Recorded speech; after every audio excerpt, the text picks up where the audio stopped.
emceeing this evening. I have excellent group of panelists here, 3 who are going to be asking questions of our candidates. I have James Babb. He's an abolitionist, Philadelphia area libertarian activist, small business owner, and dad. He's a former Libertarian Party candidate for state representative and Pennsylvania treasurer. Thank you.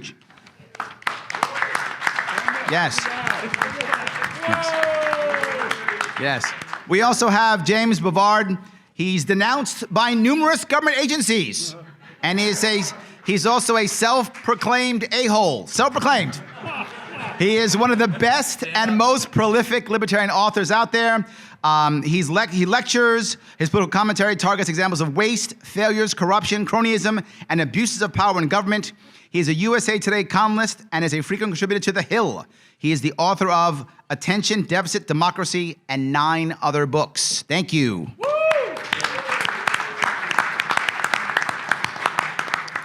We also have from New York, my home state, Hesham El-Malegi. He is chairman of the Staten Island Libertarian Party, which is Richmond County, for you guys who don't know, and a co-founder of Muslims for Liberty, which is muslimsforliberty.org.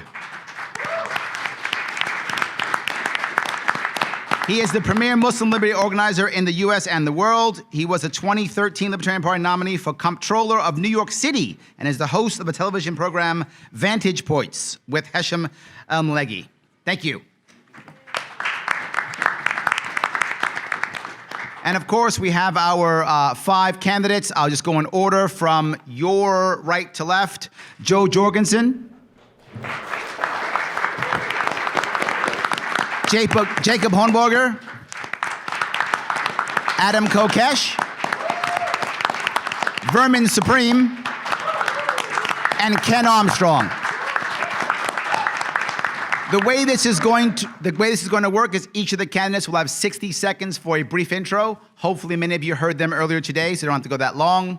They will then be asked questions. They will be asked at least 2 questions from the panelists to each.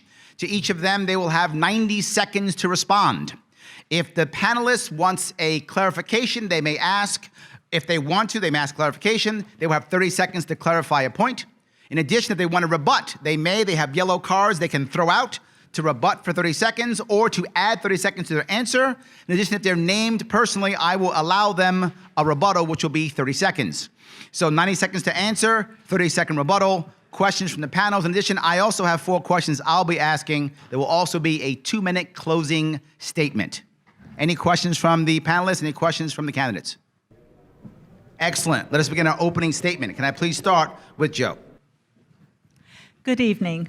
First of all, I'd like to thank everybody who did vote for me so that I could come up here and answer questions. I really do appreciate it. And I'd like to mention that Pennsylvania treated me great in '96, and so it's great to be back here again. For those of you who weren't here earlier, I just want to mention when I first became a libertarian, I was so excited. I shared it with everyone. I wasn't prepared for the response of being told, you're selfish, you don't care about the poor, and the classic, my favorite, you know, not everyone's as smart as you are. We need Social Security for those people. I had no idea what I was doing wrong when I was spreading the word of liberty, And later, when I became a marketing rep and then built my $1 million company, I realized that I was selling features and not benefits.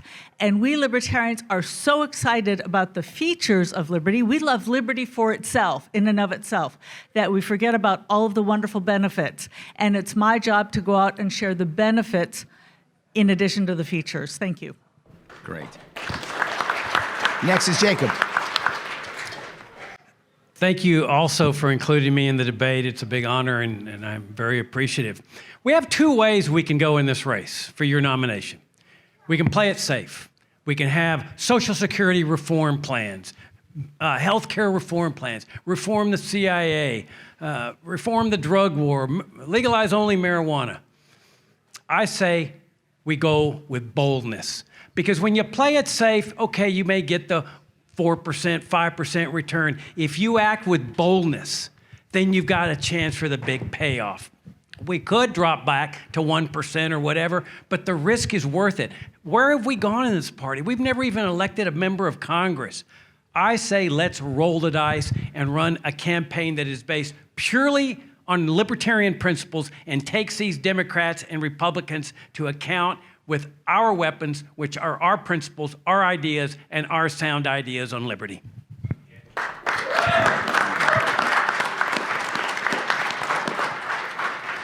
Adam.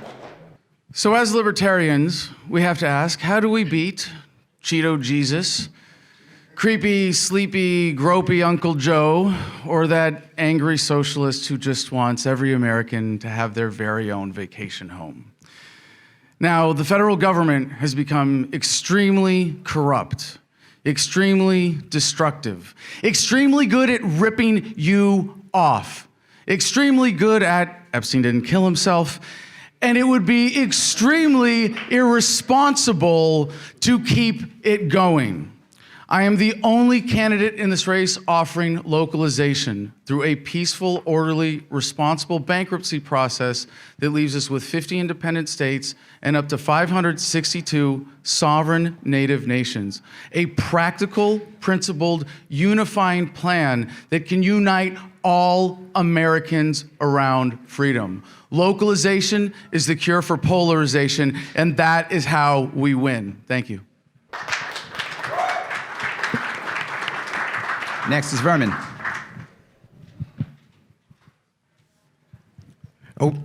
This is for the kids.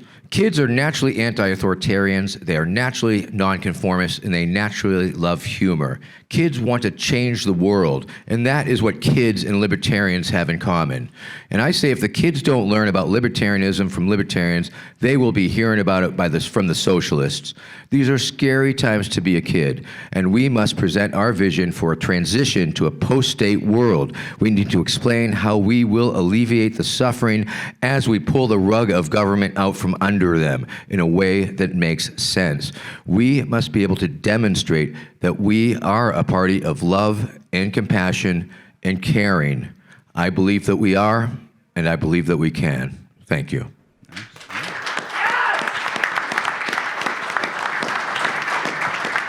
And now Ken.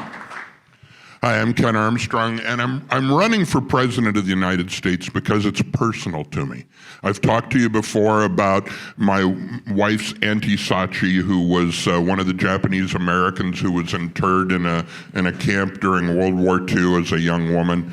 I lived through the end of Jim Crow. I was in Los Angeles during the Watts riots, in Detroit during the riots in '67. And the thing is, I thought we were getting better than that. I thought we were evolving past that. And what I've seen in our country today is that we are imploding. And if we don't do something, and if we don't do it fast, we are going to not just go back to what we were before, but we're going to go back to much worse, to what Europe became in the 30s. We don't have 50 more years to be the Libertarian Party that we've been for the last 50 years. I want to offer you some practical solutions and some things that we can do to change that now. Excellent, thank you. I'm now going to ask Mr. James Babb to ask a question. If you would, we'd like to start the questioning with Jacob Hornberger and come this way. Okay, thank you. Selling Selling libertarian ideas is an important job for the LP presidential candidate. What experience do you have teaching people about libertarianism? Please share with us some of the highlights from your resume. Jacob?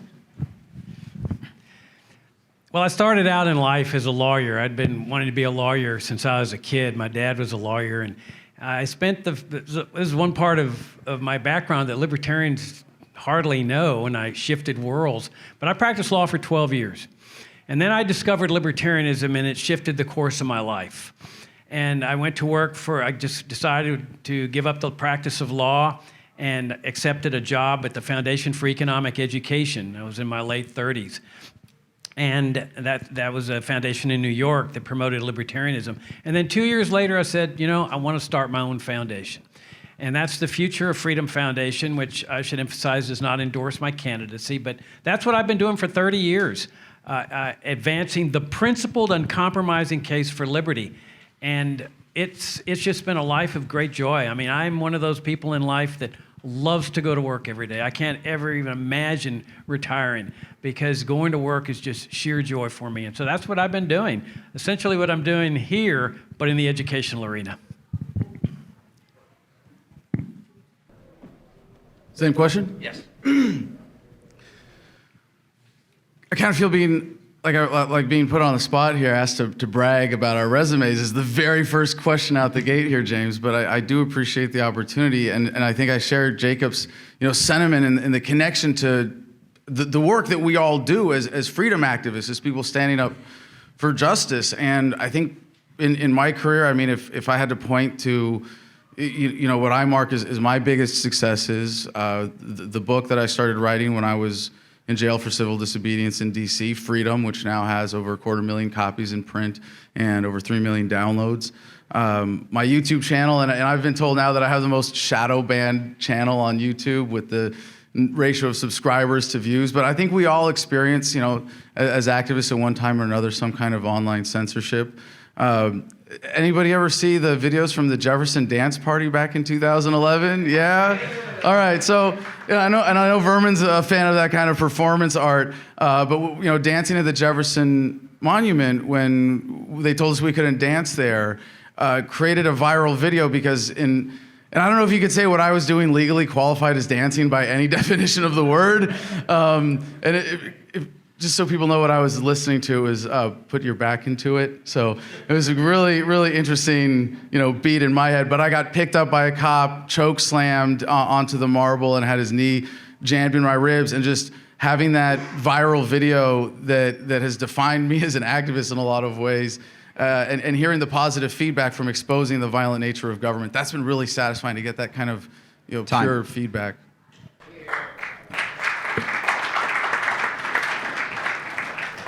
Vermin, same question. Yes. I feel that I have been challenging the state. I believe that I've been expressing libertarian ideals by example, by living my life as such, by bringing it to the streets, by offering a critique and using my First Amendment free speech voice to just mock the heck out of the nation state, the duopoly. I've been using my humor and power of crowd skills and persuasion to exercise my First Amendment rights on the streets, and just trying to make the streets safe for the people to assemble freely. So I believe that I've been expressing my opinions, I've been expressing my beliefs in a free post-state society as an anarchist for the past 30 years. And I believe that I have developed certain systems and communication structures that has allowed me to reach vast amounts of people and help communicate the messages and importance of freedom, free expression, free assembly, and creativity in order to make a statement. Thank you.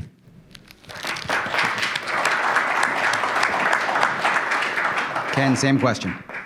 So it's kind of tough to decide where to start. I was violently born into libertarianism about 22 years ago.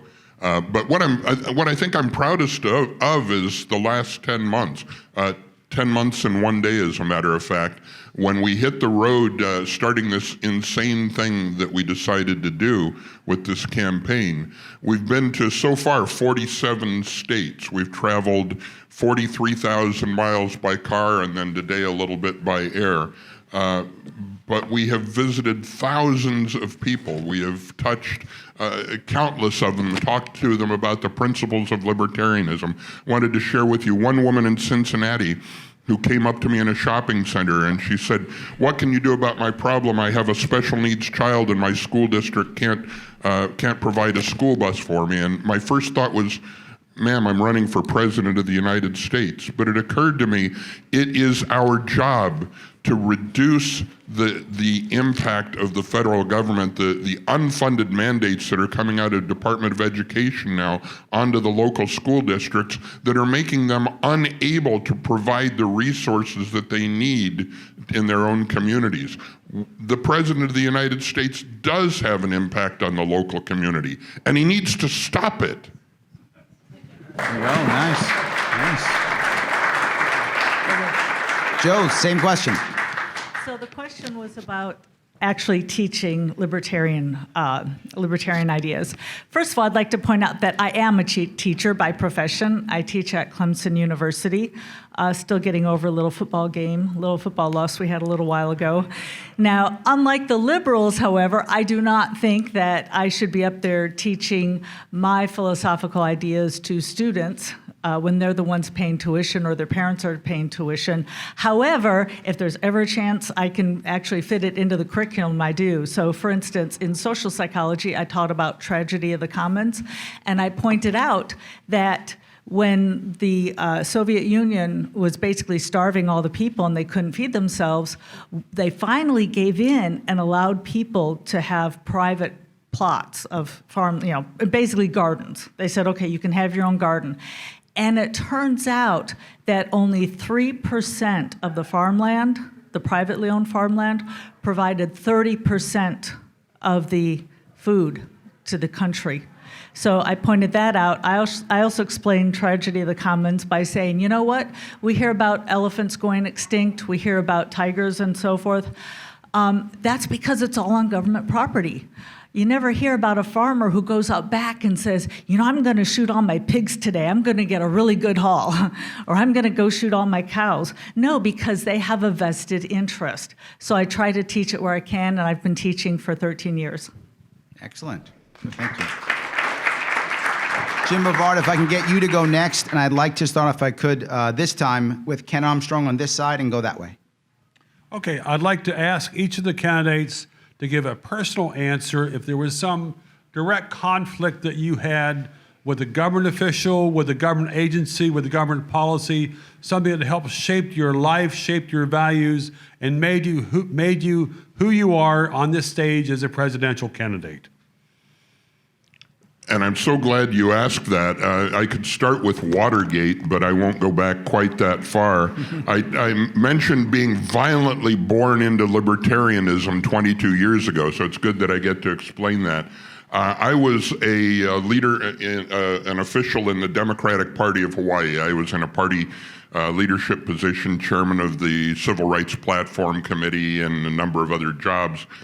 And I opposed my friend, the governor, on a tax proposal that he felt very strongly about that I knew was going to seriously damage the middle class. And I openly opposed the governor on that. And in the Democratic Party, openly opposing your governor is, as you've seen with Tulsi Gabbard, it's not a good thing to oppose leadership in that party. It's not accepted quite the way it is in our party. And so I was unceremoniously invited to leave the Democratic Party, to leave my leadership positions. And that was about the time that I met Tracy Ryan. I don't know if anybody here knows Tracy, but Tracy's a crusader in Hawaii and one of the perennial heads of the party there. And Tracy and I testified before Senate on some tax issues and did some other things. And that was my birth into the Libertarian Party and my salvation from the Democratic Party. Oh, good. Vermin, please. Same question. Yes, for the past 30 years, I've been attending the Rainbow Family of Living and Light gatherings. It's a gathering of up to 10,000 free spirits in the National Forest every year. And essentially, it's in direct opposition to the government. A lot of times, they want permits. We don't want to give them no permits because nobody can sign on any other person's behalf. And it has become an issue of conflict for many years. And up to $1 million is spent every year to police these gatherings that would happen just fine without that police presence. I've worked security at these rodeos many times, which has enabled me to interface with them and directly offer the police escorts.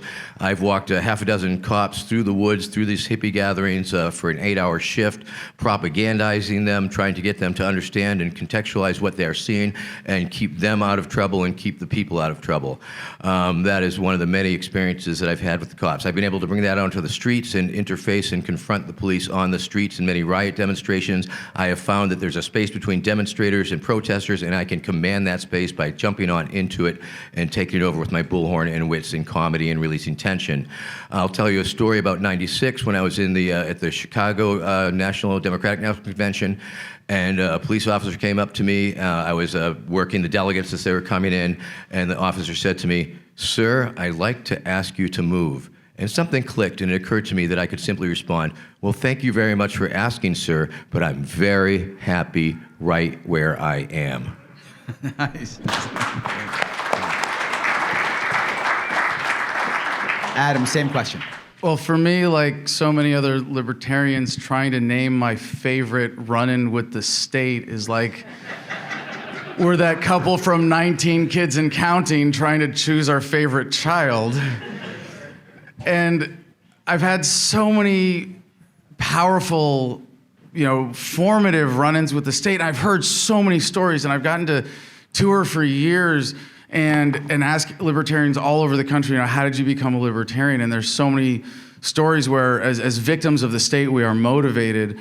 And I mean, there are literally dozens that I could choose, but there's one where I was the agent of the state that is most formative for me, and that was in Fallujah in 2004 as a civil affairs Marine who volunteered to go to Iraq to try to help people, to clean up the mess.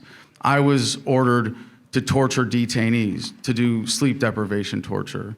And even having gone and learned Arabic to be better at my job, I used my Arabic to taunt these men who had just been trying to get out of a city that was being shelled continuously. And I wish I had done the right thing. I wish I had disobeyed those orders. And I think it is so important as libertarians that we communicate this as an ethical message, as a principled message based on love and respect for our fellow human beings, because that's what prevents that kind of evil from happening in the name of the state.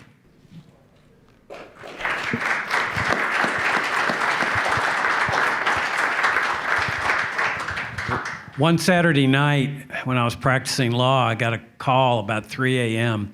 And a friend of mine said, "Hey, look, I've got a friend at the Hamilton Hotel. He's being charged with murdering his girlfriend. Fell out of a 20-story building, the hotel." So I said, "Okay, I'll go down there." So when I got there, there was a cop interviewing my prospective client, but 2 other cops wouldn't let me by. So I just said to my prospective client, I said, "Stop talking, not one single word, and don't even ask him another question." The cop asking the question said, "Book him, disorderly conduct." So there I found myself under arrest and taken to the police station and booked. But the Texas Criminal Defense Lawyers Association assigned me one of the best criminal defense lawyers in the state. And he came down to represent me, and the district attorney said to me, who I knew, he says, "We'll offer to dismiss the charges if you'll just agree not to sue us." And I said, "Go to hell." And so on the day of the trial, they dismissed all the charges. Then about 3 or 4 months after I got my law license, the federal judge in Laredo appointed me to represent a guy in a cocaine conspiracy case who was claiming he was innocent. We went to trial, and I proved that the DEA had framed this guy. They had set him up in a big sting operation, and I got an acquittal in my first case, my first trial, and in federal court. But it showed me the power of the state in both instances and the importance of the presumption of innocence.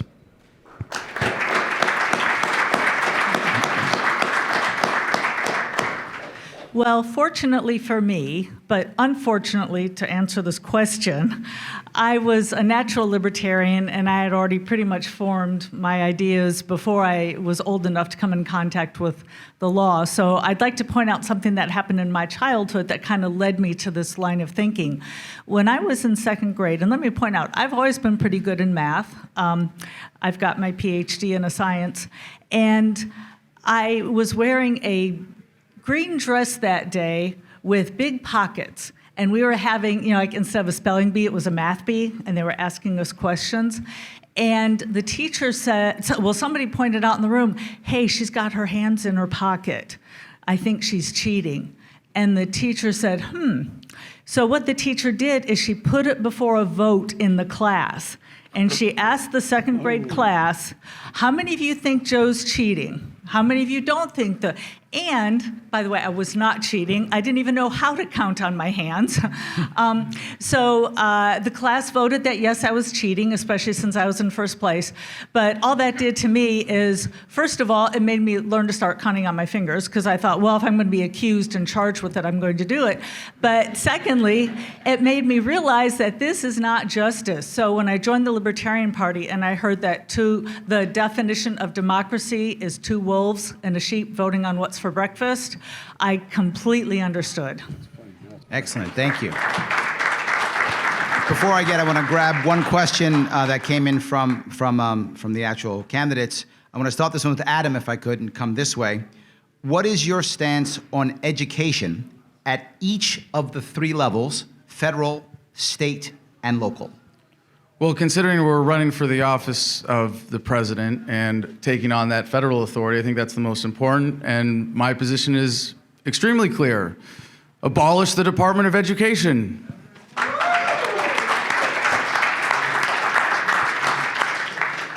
I think ideally we all want to see education shifted to the market and to community-based control. And what I would be doing with this platform is encouraging localization, bringing people together at the community level. And when we have a view based on an ethical philosophy, an ethical position that says, don't hit, don't steal, don't kill, not unless you're a cop or a soldier or an IRS agent, but like based on this universal human ethics standard, to say, in education of all places, it's incredibly important. And one of the most destructive effects of government taking over the education system is that they condition us. And I feel this even in myself as a hardcore principled libertarian, that I have this conditioning I have to overcome of, do I have my own standard of right and wrong, or does authority in the law give me a standard of right and wrong? And getting government out of education is so critical to that part of the paradigm shift, so that we can all come to assert that we will always do what is right before what is legal. Good. Vermin, if I could have you answer the same question. Three levels, federal, state, and local. As I like to do from time to time, I like to read directly from the Libertarian Party platform, because I think that's what we're all about. I think that pretty much states it very well. Education is best provided by the free market, achieving greater quality, accountability, and efficiency with more diversity of choice. Recognizing that the education of children is a parental responsibility, we would restore authority to parents to determine the education of their children without interference from government. Parents should have control of and responsibility for all funds expanded for their children's education, unquote. And once again, as I had referenced earlier, I do believe that we have to work really hard as libertarians to present the alternatives, present the ideas and ways that we can offer that to the people. I mean, people, when you say, end the Department of Education, people just sort of like say, what? And they just don't understand what we're trying to say. And unless we can really soften that message and offer these alternatives of parent cooperatives or locally based schools of some other nature that's not governmentally controlled, then we will run into a little bit of difficulty trying to sell that message. I mean, I definitely believe that it is indeed the parent's responsibility, and that we have to show them a way. We have to present them a way that they can understand and can accept and doesn't freak them out. Thank you. Excellent. Ken, please. All three levels, federal, state, local. Well, first of all, I just don't believe the federal government belongs in the equation at all. So as president, my only role would be pressuring Congress to let me abolish any federal involvement in education. But bigger than that, and with all respect to I know we certainly have teachers in the room, we need to revisit the entire paradigm of education. What was once convenient for keeping farm kids locked up in a room for several hours a day during the non-harvest season, it no longer makes any sense for our education of today. And making every child grow up through a one-size-fits-all education system is just absolutely ridiculous. There are no two people in this room who should have gone through a one-size-fits-all education system. You are all uniquely different, and you should all be uniquely educated, whether that's through a homeschool system, through free enterprise education centers, all kinds of different methods, apprenticeship programs, whatever works for the individual, for their family, for their particular giftedness, that should be what we're offering the young people in America as they grow up, not making them go through a one-size-fits-all education system. Joe, please, same question. My first day as president, I would abolish the Department of Education. End of story with that. And I'd like to point out, I read in a credible source that when the Department of Education was first formed 40 years ago, and education has only gotten worse, they were going to name it the Department of Public Education. So think about the acronym for that. When somebody realized it's spelled dope. Do you need to know anything more about why the federal government should not be involved in government? While we're talking about the federal level, I would like to point out that I would get rid of all, the government-backed loans and all of that. And young people sometimes say, well, shouldn't I get my education free? And my question is, okay, when you receive a four-year college degree, statistically, you should make about $1 million more in your lifetime. Why should plumbers, electricians, and cashiers pay for your education? Why should electricians pay for the education of people who might go to law school, become accountants and doctors? You asked about education at all three levels. I would say absolutely nothing about state and local, because that's part of the problem, is the federal government getting involved at all levels. So states can do what they want. States' rights. Okay. Jacob, please, same question. Yeah, I think when we're answering these questions, it's extremely important for you all to be considering, let's suppose we really were to hit the 15% threshold to get in the national debates. What do you want your presidential nominee to be saying? And I gather that there's some reluctance here among at least one of my opponents, perhaps more, to talk about education at the state and local level. Even though we're running for president, doesn't mean that we can't explain where we stand as libertarians on education in general. It's a no-brainer to abolish the Department of Education. Republicans say that, Reagan said that. We have to go further. Like I said in the forum today, what does it really mean to be free? And freedom necessarily entails a separation of school and state. And if we expect people to go along with that, we have to make that case. And if we were in that debate with the Democrat and Republican, I would be making that case. We don't have compulsory attendance laws for churches. Why should the state be involved with compulsory attendance laws with children in schools? I say repeal all compulsory attendance law, repeal school taxes, get government out of education entirely. They've done enough damage as it is. They are centers of regimentation, conformity, deference to authority. Is part of the problem why everybody thinks they're free in this country, because of the indoctrination that we all get in these government schools. I think it's incumbent on the LP presidential candidate to make people understand what it is we're fighting for on a broad level. All right.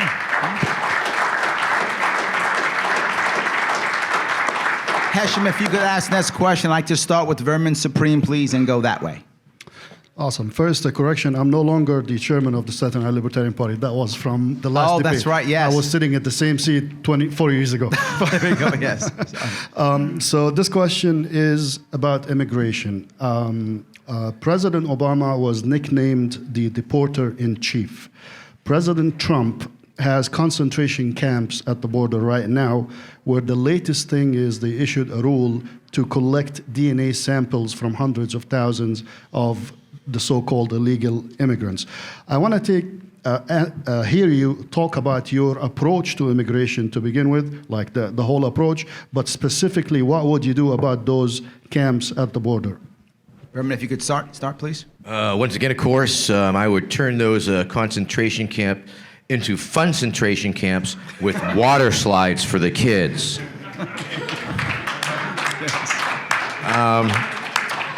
Naturally, the Libertarian platform is very clear that we support open borders, and I certainly support that plank, and I certainly support open borders, and I would open all the borders up, and we would make it work. We would welcome. Define open borders, because people are not aware of what it means exactly.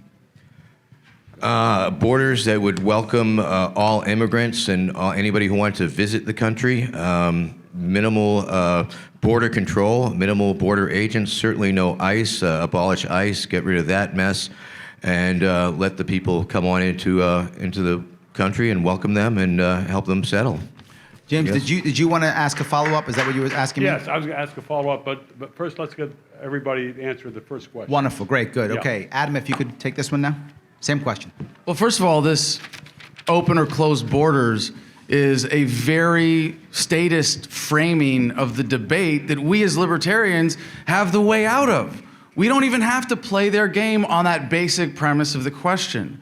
If we challenge them on the basis of asking this in the first place, we get more in touch and policy in line with our principles when we say, look, it's not about open or closed borders, it's what's a legitimate border in the first place. The only legitimate borders are private property borders. Government borders are not legitimate in the first place. So how do we get to that as a matter of practical policy? Again, localizing control, where we don't have to argue about this even. If you want to have freedom of association, you have to respect other people's freedom of disassociation and allow for communities ultimately to set their own policy. And that's the only place you're going to get to that, where you have respect for freedom of movement properly balanced with respect for private property. But the libertarian position on this is absolutely clear. The government should have nothing to do with interfering with the individual right to freedom of movement.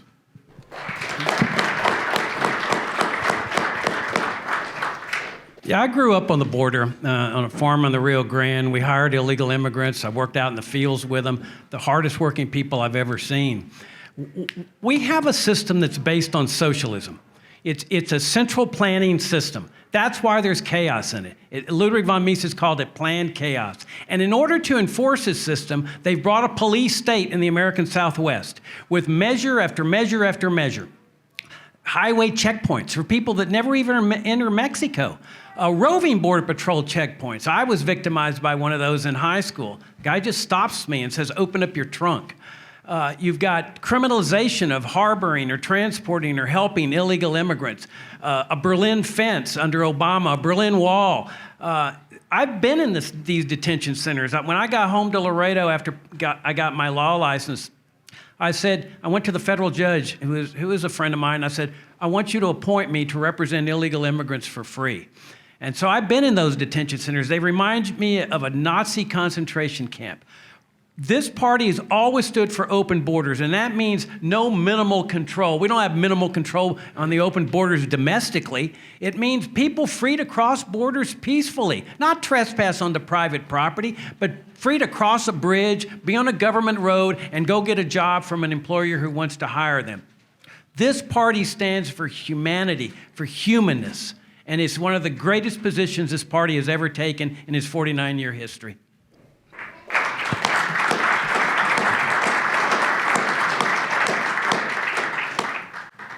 I'm the granddaughter of immigrants. 3 of my 4 grandparents were born in another country.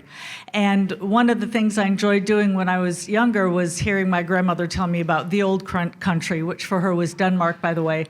And that was one of the reasons that I appreciate this country so much, is she would tell me how, geez, in Denmark, it doesn't matter how hard you work, it doesn't matter, what you do, they just take all your money. You don't get to keep any extra. And she just thought America was so great because she got to keep what she earned. And by the way, no, she wasn't a multimillionaire. She told me this story from her home, which was a trailer. Actually, I would call it a trailer, and she would correct me and say mobile home. So she wasn't rich. She didn't make a lot of money, but she explained, or her husband, my grandfather, but she explained to me how great it was that in this country, for the most part, you could work extra and keep the extra. So what I find is that, and what the statistics show, is that most immigrants who come to this country are like her. They want to work hard, they want to live peaceful lives, they want to contribute to society. So I think we need to open up our borders and become a better country by having these people cross over into our country. Ken? So I think one of the problems that we have in overcoming that implosion that I talked about, if we're going to become relevant enough to stop the implosion that's happening in our country, then we have to get out of our heads and out of our libertarian utopia ideas and start proposing things that can actually be done on day one. One of the things that I believe I could do as president is convince Mexico and the United States Congress to create international free trade zones on the border that would be like little petri dishes of libertarianism, little test drives of libertarianism right on the border where people can move freely into the free trade zones. They can interact, they can have cultural exchange. The zones would be built by entrepreneurs, not by tax money. So if Disney or Marriott or anybody wants to build in the free trade zone, they're completely welcome to do that. And then what we have is we have an area where we can prove that the free movement of people works, that free trade works, that libertarian principles work. And as we prove that that works, the free trade zones get bigger and bigger until they just simply absorb the entire country. Right, good. You had a follow-up. Go ahead. We'll start again with Vermin and go back the same way. Vermin, we'll start with you. That way again. Go ahead. Yeah, I've got a follow-up on the open borders thing. I understand that is the prevailing position here. Right now, the nation's kind of going into a panic over the COVID-19 virus from China. There were 3 cases found in my home county, Montgomery County, Maryland. One person visited Bucks County, Pennsylvania, so they shut down all the schools. It's insanity. But there's an absolute stampede right now as far as the public fear on this.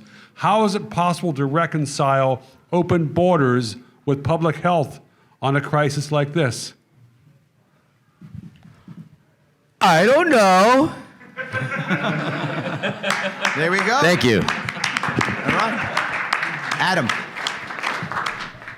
I know. It's a good question because right now people are afraid and we have a genuine crisis on our hands. To what scale is arguable. Anytime I hear from the mainstream media, you should be afraid of this. I think of that scene from V for Vendetta where he's going, let's remind them why they need us, right? And they're scaring us into compliance. And what we have with this is a system of responding to health crises where the people in charge of the response are protected from accountability by government. We see this in the Chinese government most obviously, where obviously with the communist system, there's much more opacity, room for corruption, and the Chinese officials who were the first to respond to this, and I don't even want to say anything about the specifics of this because I've heard so many conflicting stories, and I know that this is an overblown threat, and I know that right now we're scared into turning to government. And to see some of the mainstream media stories, it's really frightening how obvious the propaganda is. CNN saying, it's a good thing the communists in China were there to contain this. And you're like, are you kidding? We're not capable of better than this? So fundamentally, he said, I want the people who are in charge of responding to this in whatever social organization we have in a free society are accountable and transparent for whatever it is that we see as the best response. And it's done in an open manner. We don't have that right now. Freedom of movement is not the threat because government is not effective at doing anything with it anyway.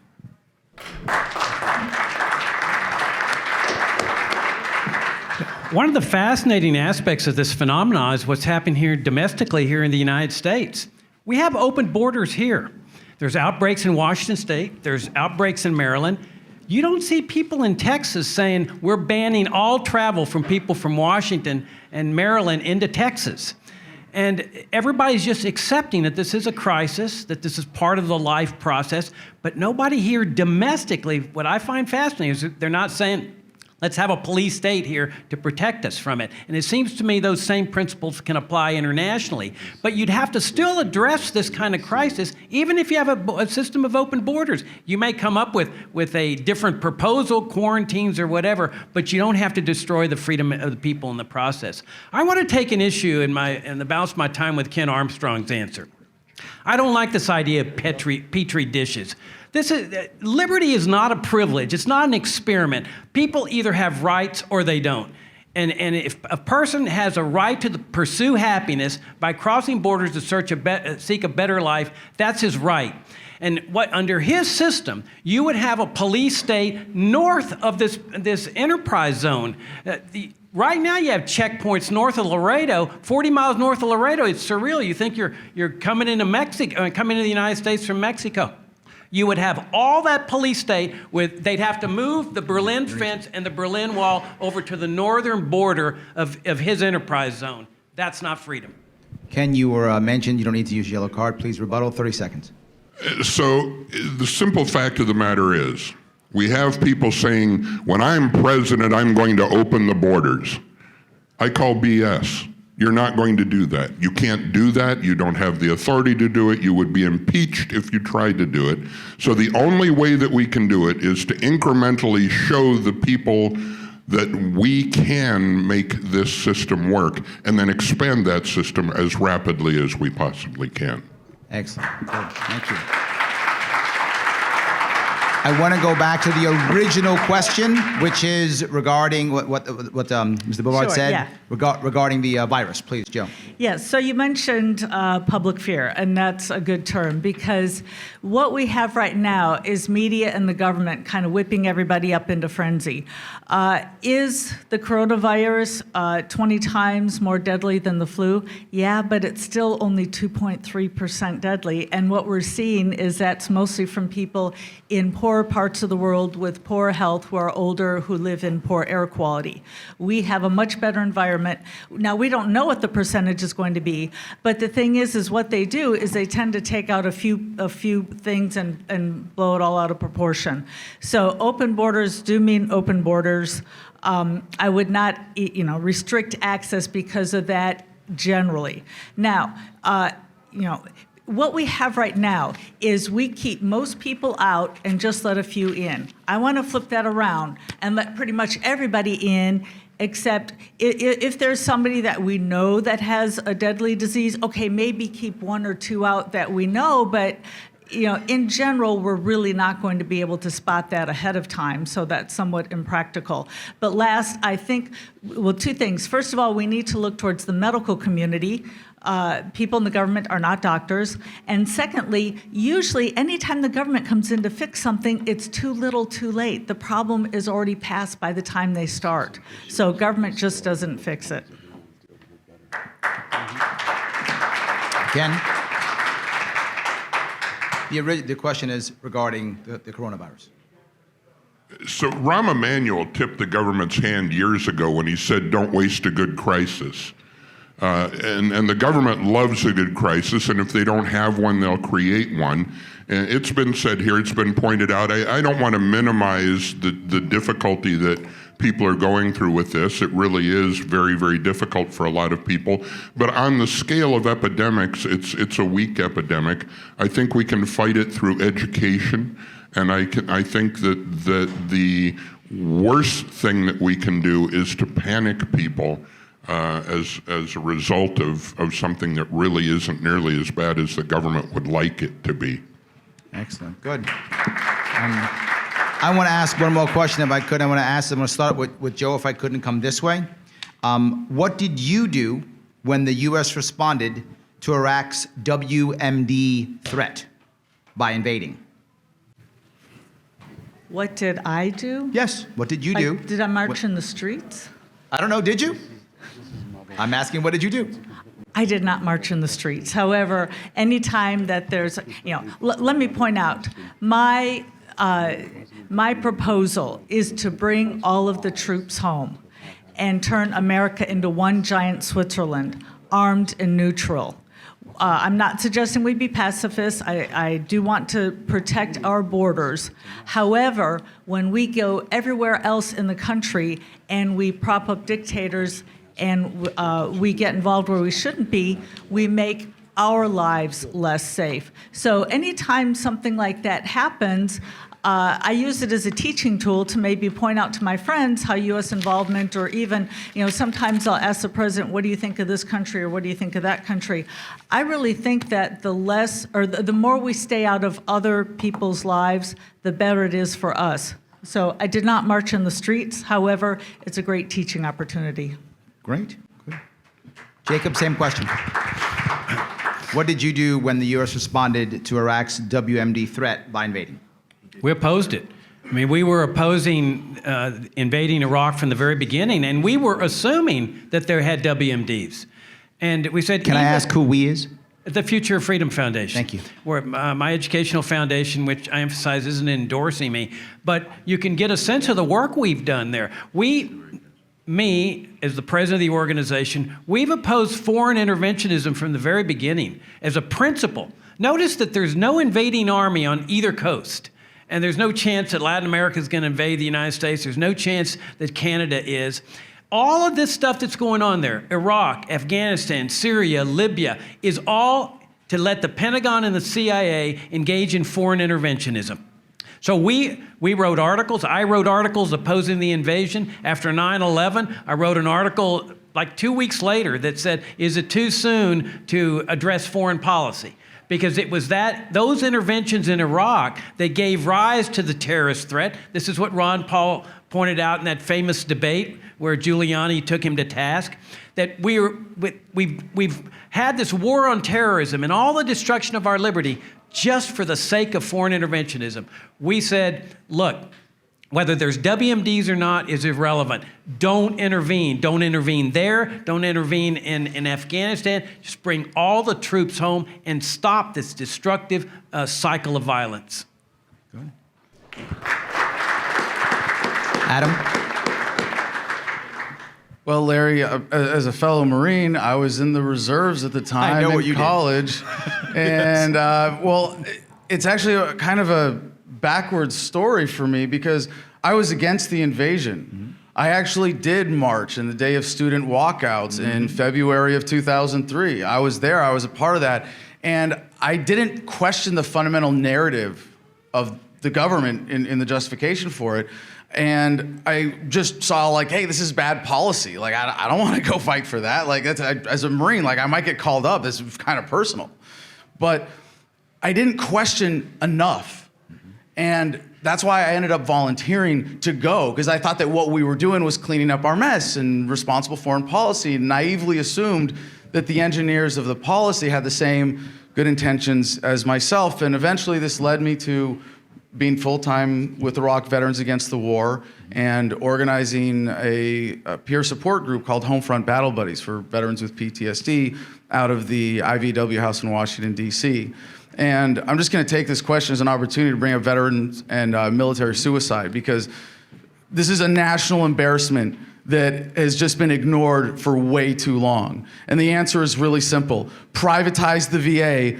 Give every single veteran in America one ownership voting share. Get the bureaucrats, the politicians, the pharmaceutical companies out of the way, end the drug war, and I guarantee you won't have 22 veteran suicides a day.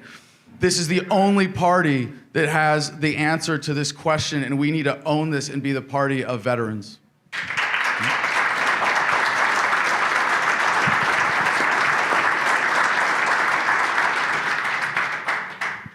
Vermin, please. Yes, in fact, I did go onto the streets. In fact, I remember I was in Boston, and we were hanging around with several organizing groups who the government was telegraphing that was what was going to go down, and when it did go down, yes, we mobilized. Yes, we did take the streets. Yes, we did confront the police officers and tried to take Staro Drive and got into quite a little bit of a shoving match with the cops that day. Or maybe that was the first Gulf War. It's hard to remember. There's been so many times I've been on the streets confronting cops. I'm sorry, but yeah. So yes, I was dead set against it. I was not one of those people for that war, by the way. Thank you. Ken, please, same question. So my track record going back far beyond just that war has always been to favor diplomacy over military action. By the time that invasion happened, I already had sort of a reputation. I was a guy that the media would go to, at least on a local level, and interview and that sort of thing, and that's what happened then. And I was able to remind them of the futility of what we've done in the past. But I do want to say one thing, and this is an example of how the government manipulates us. I was convinced that the story about the WMDs that Colin Powell and others were selling us, I was convinced that that was true. I was still advocating very vocally to use diplomacy instead of military action. But the government did a really good job of gaslighting us on the cause for getting into that in the first place. And so really, even since then, I've regretted being convinced of that, and I think we need to do a better job of taking back the agencies of government that are employed with gaslighting the citizens and getting us into those sort of things in the first place. Excellent. Okay. James Babb, if I can get you to go, I'd like to start us on with Adam, if I could, and go that way. Okay, this is about political strategy. LP leadership has trumpeted the success of recent presidential campaigns, touting record vote totals and party revenue. Others have suggested that lesser-known candidates with more knowledge of libertarianism would be better candidates. How will you measure the success of your campaign? Will it be the number of votes cast, minds freed, books sold, party revenue, or something else? I think it's a combination of all of those things, and looking at a candidate who's going to represent the party for the general election, we need to take all of those things into account. One of the great things about this platform of localization is that it's already polling higher than any libertarian presidential candidate ever has in the form of secession. Most states already have a sentiment somewhere active where they say, look, you know, we might be better off independently. And if we can tap that and speak to the people who are left out of the system, who feel disempowered, obviously we have a lot of Americans who are so left out that they understand that voting is generally a waste of their time when they're given two old party choices, and they know that voting for one of the old parties is throwing their vote away. So I think with this campaign and the opportunity in 2020, we should be looking to have a breakout year for the Libertarian Party. And I think it's reasonable to expect that if we can speak to that silent majority that's not spoken for, and what I mean is in 2016, if not voting was counted as a vote for nobody, the Electoral College results would have been Trump 21, Hillary 72, and nobody in an overwhelming, historic, epic landslide, 445 electoral votes. we can present this message that we know appeals to every human being at our core in a positive way that brings Americans together. And I think when we hit that right messaging, that right formula, we're going to succeed all expectations on all those counts that you mentioned. Jacob, next. Same question. We know we have to take the position of being realistic here. The odds of a libertarian being elected a president are very small, let's say 0.5%. But as Han Solo said to CP3O, don't tell me the odds. And I think we go into this battle using principles, and that's the point I'm trying to make here. Principles are our greatest asset in this party. I get the feeling sometimes, and I served 3 terms on the platform committee back in the 90s, and there's people in the party that think these positions are albatrosses, that they're liabilities. They're the exact opposite. They're our greatest asset, both on immigration. They are the key to ending all these crises, healthcare crises, immigration, foreign policy, drug war. Our principles are everything. Now, let me take issue with my friend Adam's proposal here. He wants to abolish the 14th Amendment, the whole federal government, the Constitution. He wants to establish 50 sovereign states. Virginia is trying to take away my assault rifles right now. There's nothing to prevent, under his system, Virginia doing the same because there are 50 sovereign states. I like our system. The 14th Amendment, under the Heller decision, blew out of the water on unconstitutional grounds Washington, D.C.'s gun control law. I like that system, where states are prohibited from taking away the liberty of the people, and there's the judicial branch of the federal government that is there to enforce it under the Bill of Rights and the 14th Amendment. Adam, if you could take 30 seconds to respond. Does anybody here trust the federal government to protect you? To protect your rights? To provide for you any of these things? And I think the great contradiction revealed here is a great contradiction to the principles that I've heard espoused on the stage even tonight, that we need a bigger central government to protect us from what a local government might do. Because there's a small potential for evil, we need to open the door for a bigger potential for evil. No, that's not libertarian. I don't buy it. Joe, the original question. Yeah, before you start the time, could you give me your list again? Okay. If you could just repeat the entire question. How will you measure the success of your campaign? Is it the number of votes cast, minds freed, books sold, party revenue, or something else? Okay, so I noticed 2 things not in your list. One of them is winning. So I would suggest that winning would be the ultimate measure of success. However, yes, most of us know that that's a long shot. Something that I think is important, though, that's not in your list is membership. And I'd like to point out that when Harry Brown and I ran in 1995, 1996, we doubled the party during those 2 years. That's the largest party growth we've had in Libertarian Party history. Even since then, even though other candidates may have gotten more votes, the party has not grown by that amount. And I think that, yes, votes are important, and all of those things are important that you listed. However, we need to add membership to that list, because in order to have a movement, we need candidates at all levels. State, local, and federal. And for all the, for each candidate, we need donors, we need supporters, we need people knocking on doors. We're not going to get anywhere unless we have a large movement. And a lot of times we're asked the question, well, what would we do as president? Well, surely if you were elected president, you wouldn't have the Congress behind you. Well, by the time we have a Libertarian Party president, we're going to have Libertarian Congress congressional members elected, and U.S. senators, and people all down the line. So we need to make the movement bigger. And after Harry Brown and I grew the party, we did have more state and local candidates a few years down the line from the people we brought in. Good, thank you. Ken, same question. So I never discount the possibility of winning, because in American history, the ball has taken weird hops many times. Everyone remembers President Samuel Tilden, right? In 1876.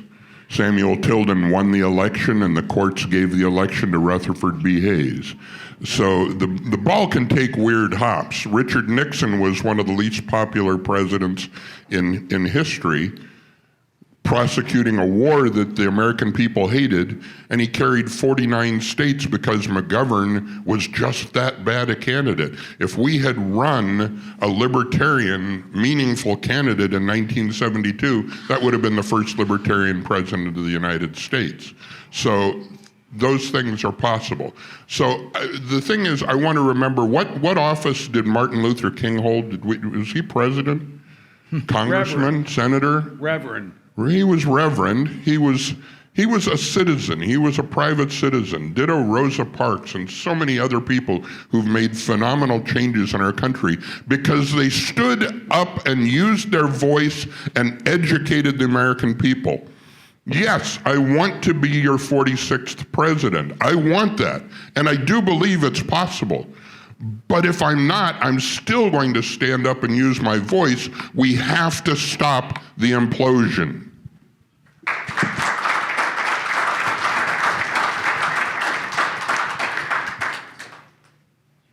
Reverend, please. No, I'm just waiting for the clock to come up. The clock is gone. Go, you got some time. What? I don't see it. The clock is I'm not not up. seeing the clock. There it is. There it is. Now we're Thank good. you.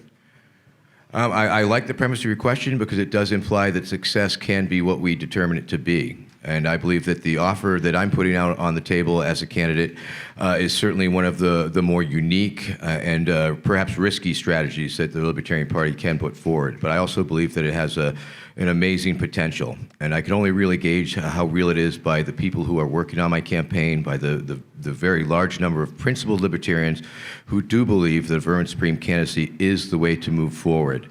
And I do believe it will be a very educational campaign. I do believe I'm positioned to reach out to a vast amount of young people, to spread the message of liberty, to bring them into the party, and truly, the people who are working on my campaign, principled libertarians, one and all, and others, truly believe that out of all the current crop, that I am possibly the most likely to get that 5% by leveraging this amazing social media reach that I have. It begs the question, sure, can we turn a youth movement into a youth voting movement? But I am very open to helping work on strategies that can help that become a reality. And so, yes, it will be educational, it will be informative, it will increase our membership, and it will bring a lot of young people into the party, according to our speculation. And that's all we can do is speculate. Thank you. Life is a gamble. Hesham, if you could ask your next question, we'll start with Ken Armstrong and go around. And could we change the time from 1:30 to 1:15? We've crossed the halfway point, so I'm going to drop it 15 seconds, if you don't mind. Thank you. 1:15 now to answer questions. We've crossed the halfway point, starting with Ken and going that way. Go ahead, Hesham, please. Candidates, talking about military and foreign interference, President Obama, or during the time of President Obama, it became known that there is something called the kill list. The President Obama himself assassinated an American citizen without trial, without court, without even charge of anything in the legal system in the United States, and then killed his son later on. And then President Trump killed that person's daughter, who was 8 years old when he took office. What is your approach to this issue of in the kill list? What would you do with it first if the military personnel came to you and said, this is what we have on the kill list? And in general, what is your approach? Some of you alluded to it earlier, but I wanted to hear more in-depth approach to how to handle the chessboard, as Brzezinski termed it. Ken, go ahead. Well, first of all, is anyone not disgusted with the idea of something like the kill list? I mean, honestly, go ahead. That's not for me. That's for how disgusting the idea is. Beyond that, what are we doing right now in the Middle East? We don't have declared wars. We've violated international law for 7 decades now on how we prosecute these wars. We're going into sovereign nations and assassinating the citizens of those nations to accomplish questionable political goals. Read the Afghanistan papers. Read what the government has known about what's going on in these places. What we're doing is reprehensible. We've created a giant kill list of countries that it's okay to go and kill in. And we need to stop this stuff, and we need to stop it now. Joe Jorgensen. Yeah, so the kill list question is easy to answer. All libertarians are against force or fraud. But to talk about your chessboard thing, again, this is what's making America less safe. And what Americans don't realize is, sure, the government tells us Saudi Arabia loves us, but that's just the dictators, the royalty in Saudi Arabia. The people there don't like us. And the more we butt our noses into other people's business, the less they like us. And I'd just like to use this time to bring up the point that when troops don't cross borders, goods can, or when goods cross borders, troops don't have to. And I'd like to tell a story. Back in the early 80s, I was driving a Fiat Spider, and a World War II vet walked by my car and asked me, how could you possibly buy an Italian car?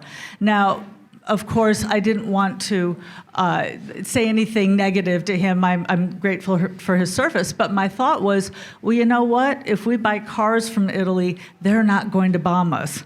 When we buy Hondas, Japan's not going to bomb us. So what we need to do is we need to engage in peaceful trade with other countries and forget trying to be a chess master. And we need to stop being the world's policeman.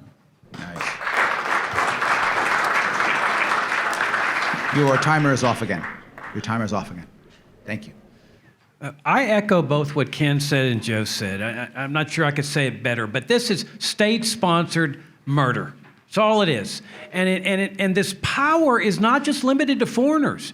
They have the power to assassinate Americans, and that's been upheld by the judiciary. This was with the assassination of Anwar al-Awlaki and his 16-year-old son, both American citizens. That's why this national security state form of government has really been the great destroyer of our liberty. And these people, Democrats and Republicans, need to be taken into account for it. It's not enough to set policies on the CIA to stop assassinating. They've been assassinating since the very beginning. They had a kill list for Guatemala during the coup operations in 1954. They had an assassination manual back in 1952. You can see it online.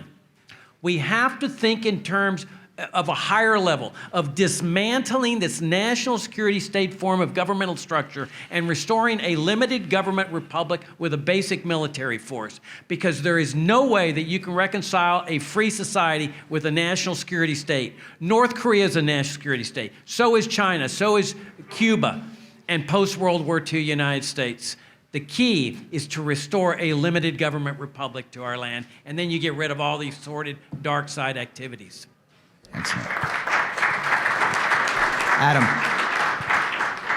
Obviously, standing up to militarism is something that's very important to me, and I have to say it is really beautiful to see that everyone on this stage is really owning what it means to be a libertarian, that we are the anti-war party, we are the anti-militarism party, that the old parties are two wings of the same bird that is crapping all over this country and using the military-industrial complex to sell us out. So I just want to hand it to the party to say that, look at what we've got as options for 2020. Is this not awesome that we have such a strong set of candidates standing up to militarism? This is amazing.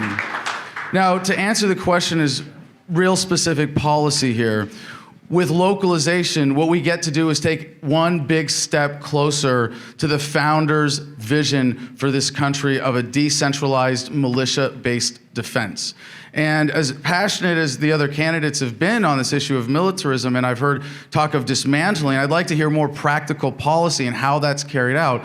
With localization, it's really simple. We get to separate the parts of the military that are offensive from defensive. If they're offensive, they go, they're gone. If it's defensive, they get apportioned among the states and sovereign divisions of the current government structure. And that gets us closer to what the founders wanted, a well-armed population that refuses to be governed by anyone. Here we go. Vermin, same question.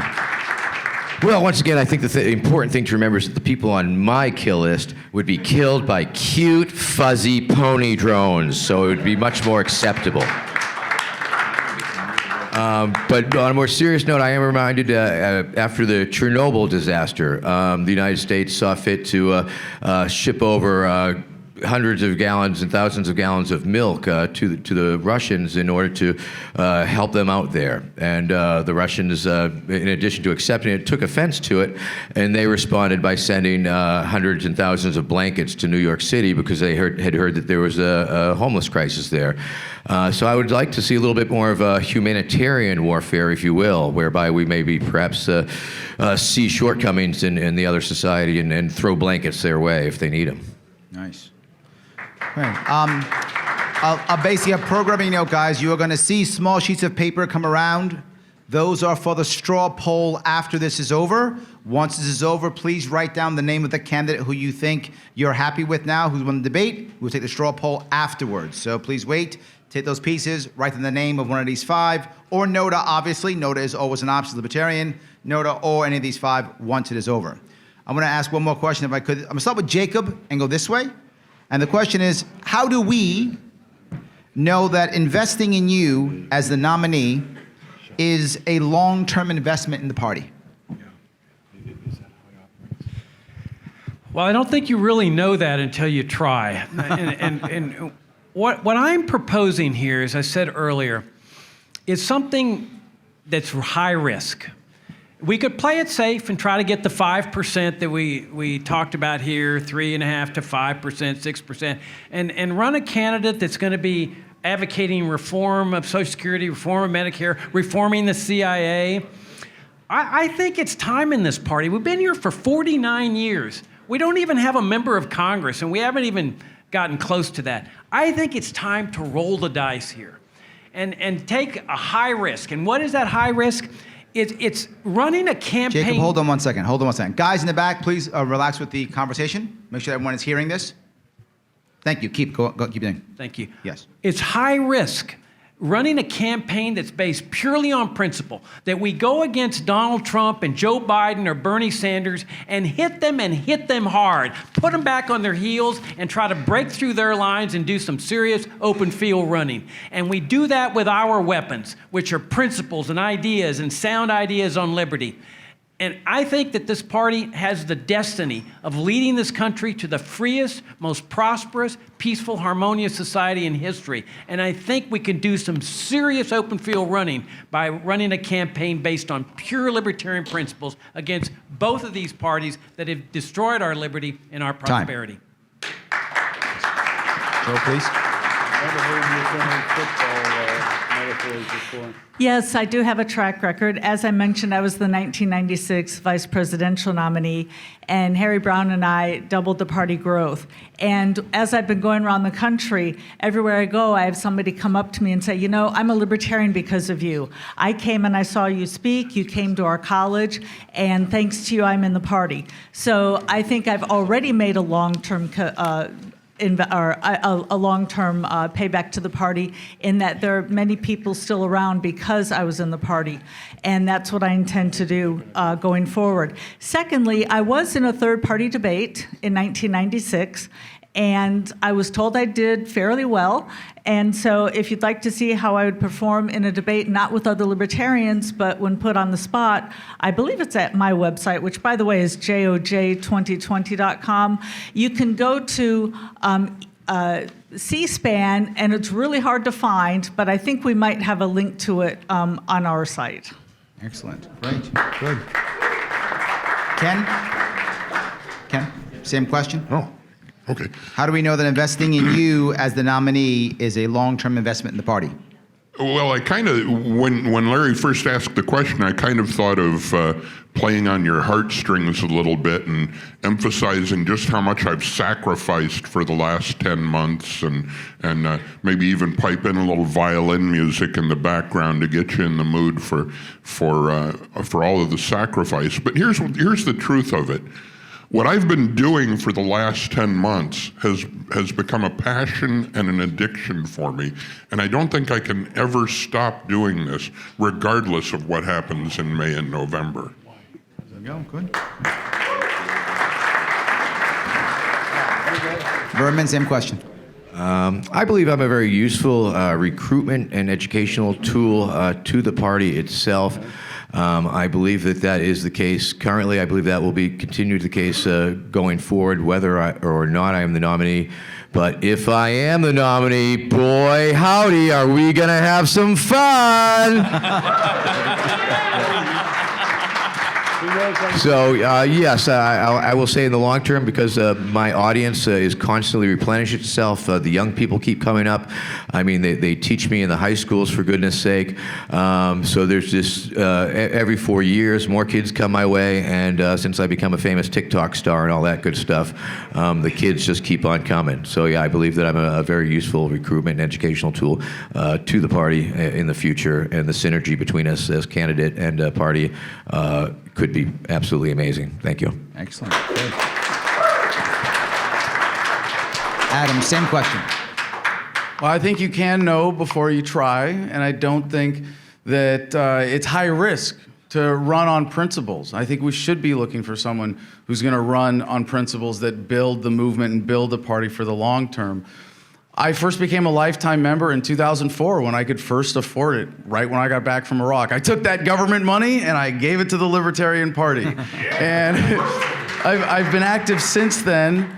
There are some candidates in this race who haven't been around for a long time, since before I joined, and we haven't seen them since before then. And they come back, and we see there are people who are, got 10 months in, whereas there are people who have 10 years in. And I think that record really does speak for itself. And I would encourage everybody to check out my track record, to go and look at my YouTube videos, to go look at everything I've been doing since I became a full-time activist with Iraq Veterans Against the War. And I think we should be looking for someone to represent this party who's a long-term investment. I'm 38 years old. I've been doing this full-time for over 12 years. I've got the hustle and the consistency and the track record of success as an evangelical for freedom to prove it. And I think investing in me with the nomination would be a good investment for the party. Excellent. Good. Ken, please throw your yellow sheet out. Literally just throw your sheet out. Yep, perfect. Yes. Throw it at me. I love it. There we go. 30 seconds to rebut. Go ahead. Okay, I just want to be clear on something, and I will play on your heartstrings this time. The 10 months that I've been on this campaign is not the 10 months that I've been active in libertarian principles. I actually stood on those principles 22 years ago and gave up a very lucrative position to do that. Excellent. I'm going to do a bit of a dig on get the next question. James Babb, can I get you to do another one if you would, starting with Jorgensen and coming? I'm sorry. Is it? I'm sorry. No. I'm sorry. It's actually yours, Bavard. Your turn. I'm sorry. Okay. Yes, it is yours. All right. Yes. All right. I apologize. Yes, your turn. And Jorgensen coming this way. This is going to be a difficult one. Okay, good idea. So again, this is a personal experience one, and there's a lot of media hostility towards libertarians.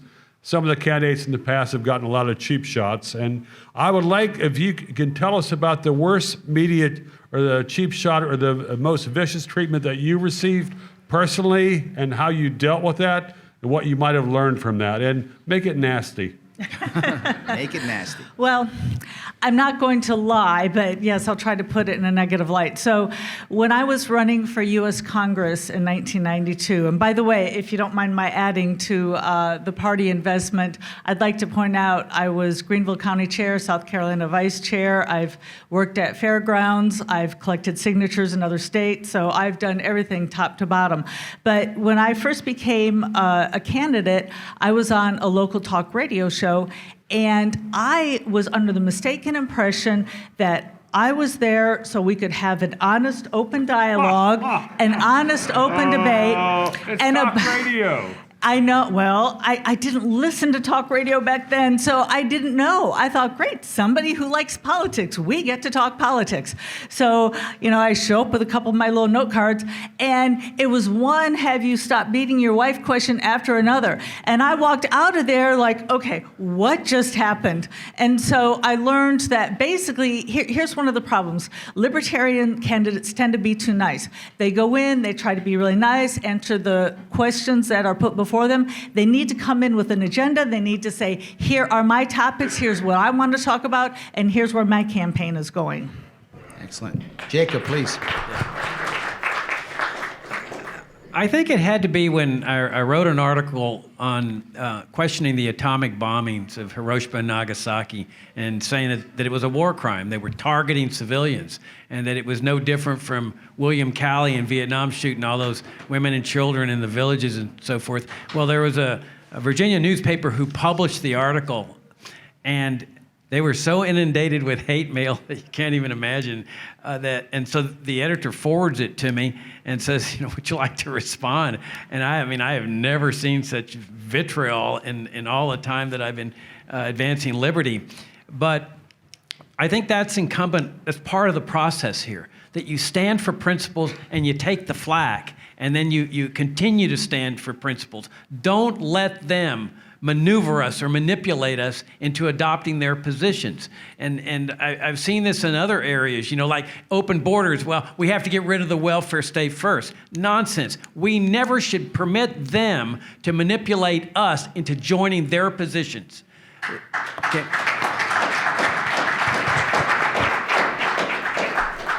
Adam? Well, maybe a slight variation on the question. The thing that came to mind when you were asking that was just what I've seen as a part of becoming a more prominent public figure, the anti-Semitism that I've gotten. And I don't go big on talking about my family heritage. My grandparents left Europe to avoid World War II, but that it's something that people latch onto, and there are all these hilarious anti-Semitic hate memes, or there's me with giant sideburns and the traditional Hasidic everything and Star of David on my chest, and in terms of actually combating the media, I've had my mic cut by Dr. Drew on CNN Headline News, and I love actually Arvin Vohra tells a story about having his earpiece cut during an interview and having to talk over, and I've done mainly with Iraq Veterans Against the War when they had us on to debate on mainstream media networks. They would do a lot of little stuff like that, and you just come to get used to it and maintain a positive attitude in fighting back. But I've been on every major media network, and you don't have to worry about me having Aleppo moment. I know what Aleppo is. I have 3 of them at home, and I brush them every day like a responsible Aleppo owner. They're the best kind of pony. Vermin? Yes, in my 30 years as a public figure, I've received media coverage from around the world, from almost every media outlet that you can name. And the weird thing is, most all of it's been very positive. And so I've only gotten real nice things that people say about me on the media.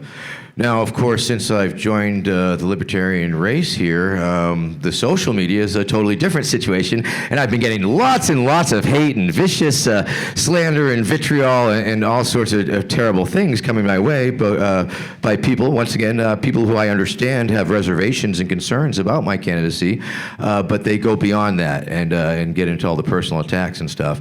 And yeah, once or twice I've slipped into joining the flame war, and I've said a few nasty things that I have fully lived to regret saying. And but that was a lesson that I learned, a very hard lesson, and I've come down to just ignoring it, or simply trying to explain it, or trying to win people over, or simply trying to explain people's concerns. And that's all I can do. And if things turn bad, I will. When they go low, we go zigzag. Good line. Ken? So it's interesting. I'd formulated this response before Adam gave his response, but I have to sort of share.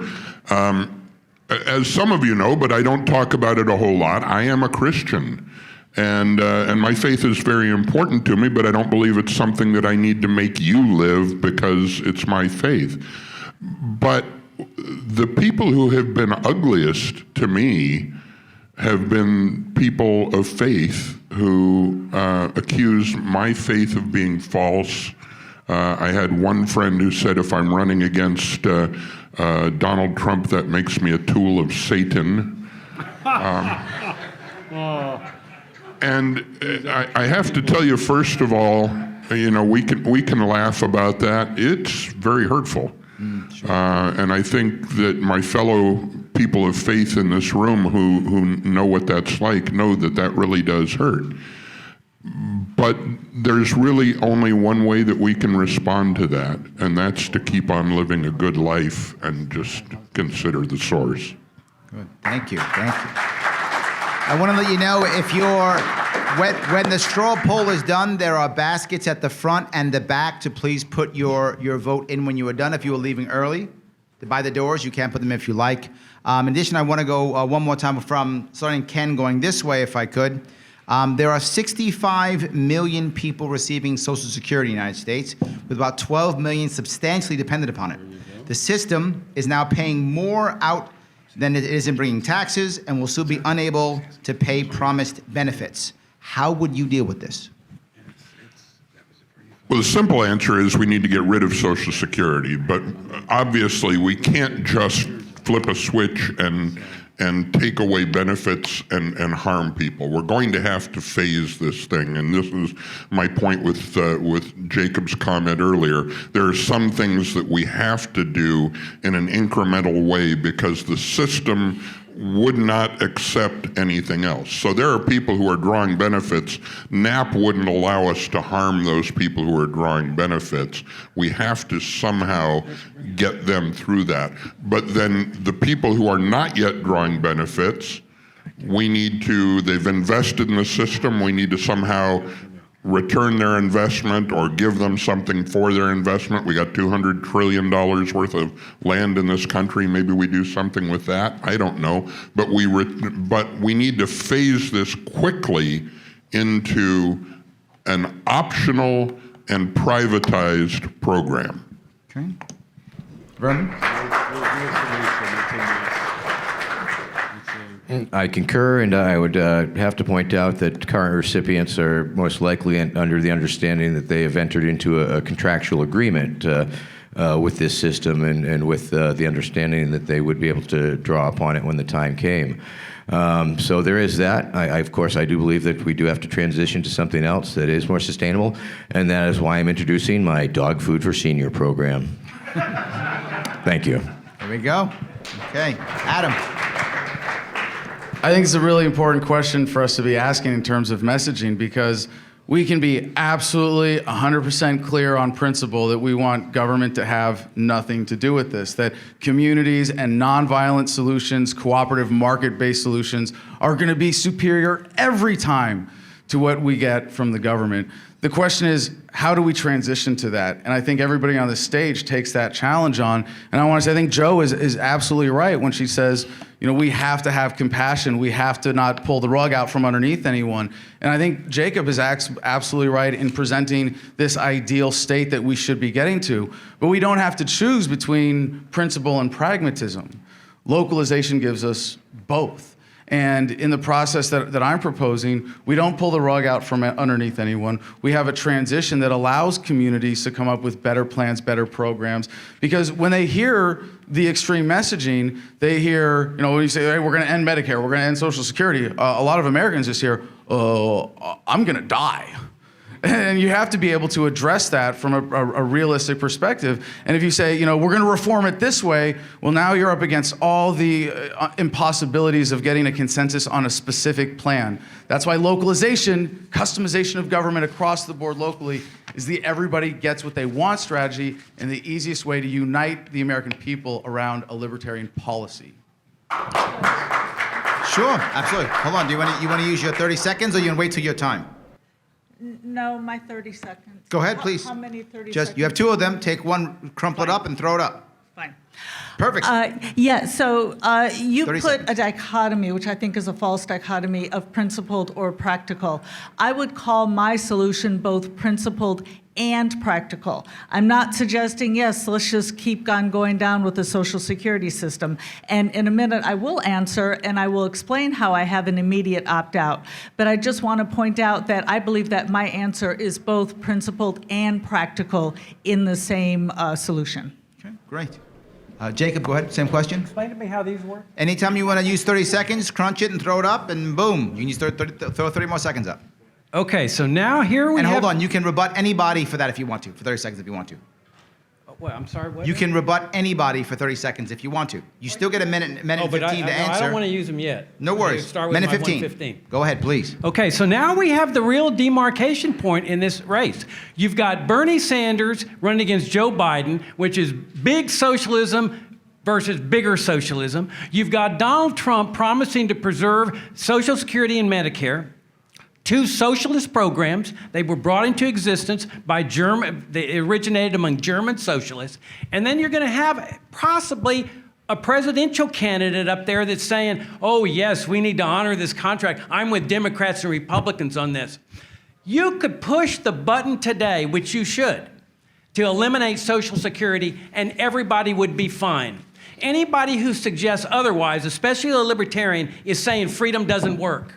Well, I'm saying freedom does work. Every one of you that's under 50, you can't convince me that you would turn your back on your parents and your grandparents if they need help, especially if the income tax is going to be abolished and the FICA tax is abolished along with it. I mean, I find it fascinating that all the presidential candidates here say taxation is theft, taxation is theft, we can't initiate force. How are they going to fund this system during their so-called transition if it's not by taxes? That's what funds the system, the initiation of force. How are they going to abolish the IRS like they say they want to do? How are they going to abolish the income tax? They can't do it. And when they talk about transition, they're talking about another 30 years. They're talking about people who are 60 until they die in their 90s. That means freedom delayed for 30 years. Freedom 30 years from now has no interest for me. It's what Walter Williams, who hails from this city of Philadelphia, once said, what have future generations ever done for me? We have to show Americans that we believe in freedom, that we believe in them, that it's essentially a self-esteem problem. We got to believe in ourselves. We have to believe in others. We have to believe in church groups, in voluntary action, in charity. And if libertarians don't believe that freedom's going to work, how do we expect our fellow Americans to ever conclude that freedom works?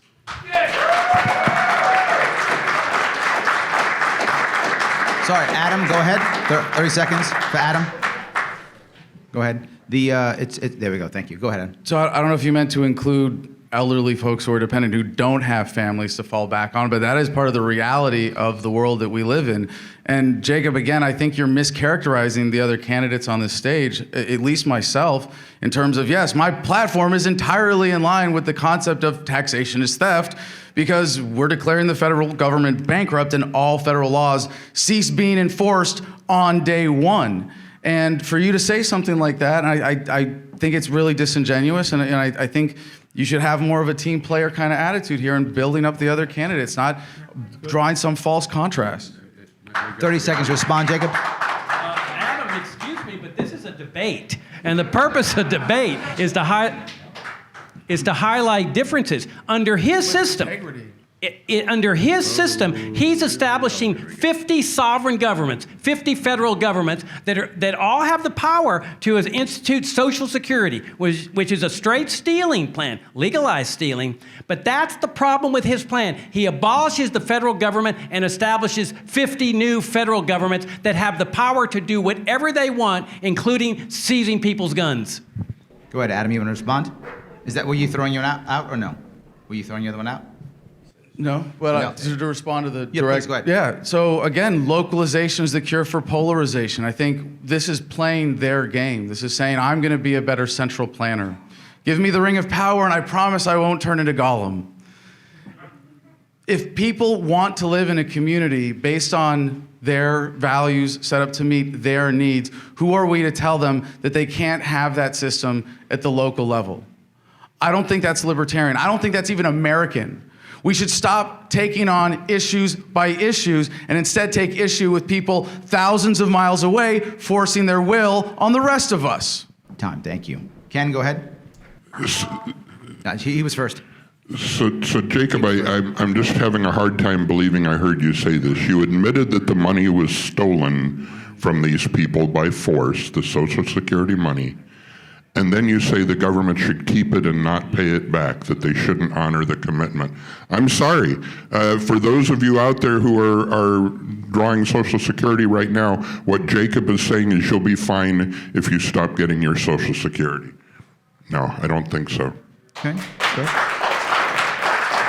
Jacob, you want to respond? Jacob, do you want to respond? This shows you the importance of believing that liberty works. It's not just people who have children and grandchildren. It's people in the community, neighborhood groups, church groups, foundations for the former Social Security recipients, wealthier people. It's that conviction that we have to communicate if we're going to dismantle this socialist system. Remember what I said in the beginning. We have to identify the infringements on freedom, and we have to dismantle them. If all we do is reform them, we don't achieve our goal, which is the free society. Excellent. Good. Joe, did you want to respond constitutes an to... infringement. Hold on, Adam. Joe, did you want to respond or did you want to answer the question? You still can answer the question. Yes, if you throw that out, you can use your mic, please. Joe, grab your mic. Well, I don't think anybody called me by name, though. So But you can use your yellow and just respond. No, I'll wait till... Okay, please, answer the question then. Okay. Please, go ahead and answer the question. Use your mic, answer the question. So, a certain presidential candidate once said that the government breaks your legs and then says you should be grateful when the government gives you crutches. So, the first thing we need to do is stop breaking people's legs. The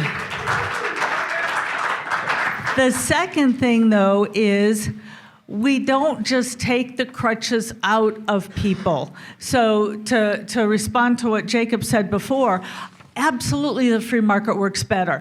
I have old statistics that says to get $1 from the person who wants to donate it to the person who needs it, it took something like 10 cents for a church to do it, 25 cents for a private charity, but $1.25 for government. So no, you don't want government doing that. But on day one, those private charities aren't already in place. So we've got 12 million people who depend on that. So I believe in the Cato's 6.2% solution. What we need to do is have an immediate opt-out. Anybody who wants immediately on day one gets to opt out of Social Security because we need to stop stealing. However, You're for out the of time. 12 million who... You can use your yellow if you want 30 more seconds. Okay, good, excellent. No, yes? We're gonna now go to 1 minute, please, for answering questions. 1 minute. James Bepp, can you give us the last question of the day, if you don't mind? The final question. Yes, you guys have 1 minute to answer, unless you want to use some of your yellows to answer. Why should the Libertarian Party trust you with the nomination? I'm sorry, guys. Start that with Jacob and come this way.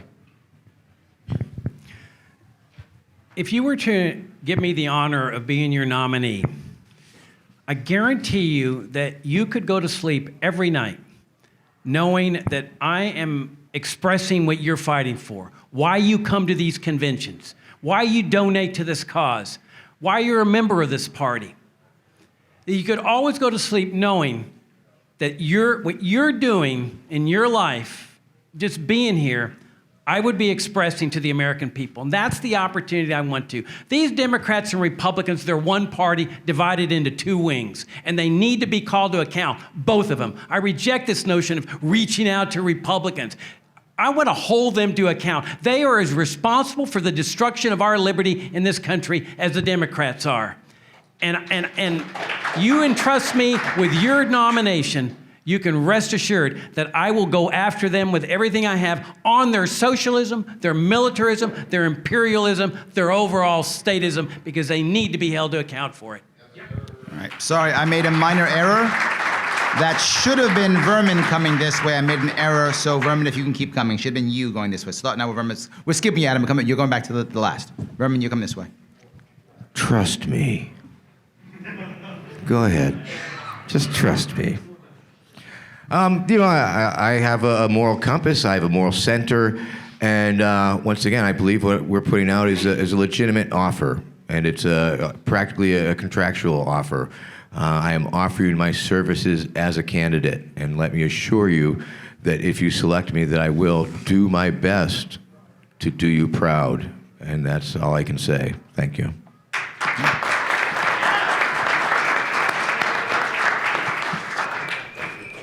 That's really a tough one, because if politicians are good at anything, it's lying to you. But I have given up many opportunities in my life because I wasn't willing to do something that violated my ethics. And all I can do is give you my word that everything I say to you comes from the heart, that I haven't pandered once, that I haven't said one thing to you because I thought it's what you wanted to hear. In fact, sometimes I tell you things that I know are hard to hear. And that ethic means that I am committed to you, that what I say to you is what I mean and it's what I'll do. Please. So my PhD is in psychology, and what we often say is the best predictor of future behavior is relevant past behavior. And I can say that I worked hard for the VP nomination. I went to 32 states. In fact, this is somewhat tongue-in-cheek. I actually went to more states and raised more money than all of the other presidential candidates combined, other than Harry Brown, although that was all of 2 candidates, Irwin Schiff and Rick Tompkins. But I can say I have voted Libertarian in every presidential candidate since just out of college with Ed Clark. I have voted for every presidential candidate. Again, I've worked at state, local, and national level. I was also the national marketing director in the 90s. And when my husband was transferred to a different state, we weren't there long, but they had an election within 4 months, and I went through the trouble to re-register, even though I was there temporarily, just so I could vote for Ron Paul in 1988, and I'm still here 40 years later. And Adam, please. Totally agree with Joe on this, that the past is a predictor of the future, and I would fall back on my record here and say, I think as a consistent record of activism with integrity for the cause of freedom and justice, it's unparalleled. But I want to go back to this issue really of trust and understanding motivation. For me, coming from the anti-militarism perspective, you know what drives me in fighting for justice and going from being a soldier to being a warrior instead of someone who just fights for politicians to someone who stands up and does the right thing. But I want you to think about the message and the platform that we're presenting and some of the challenges that we've had in the past. Do you want a candidate who you can trust to put out a consistent, principled message that you don't have to compromise for in order to advocate? That you don't have to apologize for a policy that is some kind of compromise as opposed to one that is 100% grounded in principle. And I want you to think about how with this platform, you have a platform and a candidate you can trust to give you the tool to use this to reach the average American with the message of freedom. Great. All right. I want to now, since we started with Joe coming this way, we're now going to do closing arguments, and I want to go to 1:30. I know I'm being mean. I said 2 minutes. I lied. It's 1:30. Sorry. Minute 30, we're going to start with Ken and go this way, and we'll do closing statements, 1 minute, 30 seconds. Ken, please.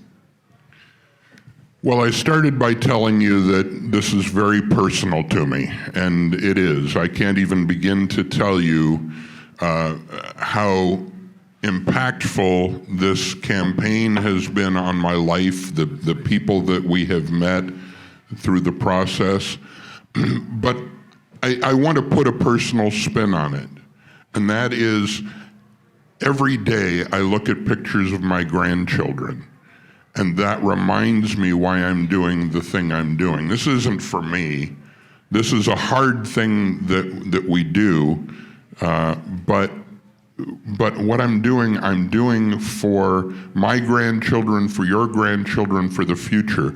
And as we invest in what we're doing, as we invest ourselves in our party, in the campaigns, the people running for local and other offices, as we do this thing, we don't do it because we're going to get something of value for ourselves. We do it because we're going to create something of value. And that's what libertarianism is all about, is the synergy of creating a thing of value through liberty for posterity.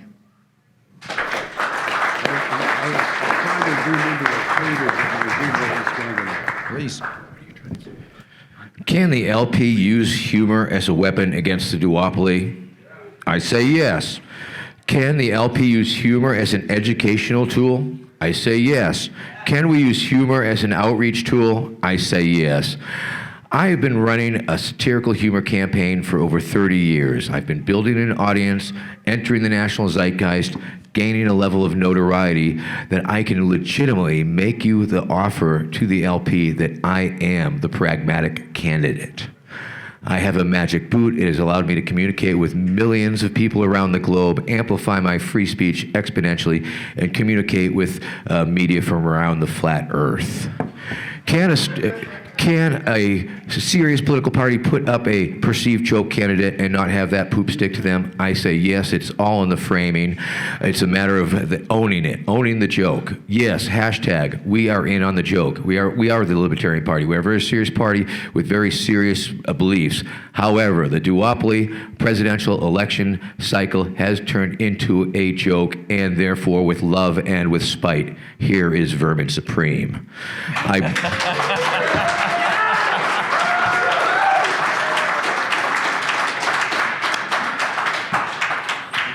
I bring you gravitas, I bring you levity, and I bring you an opportunity. Life's a gamble. Take a chance with me. Thank you.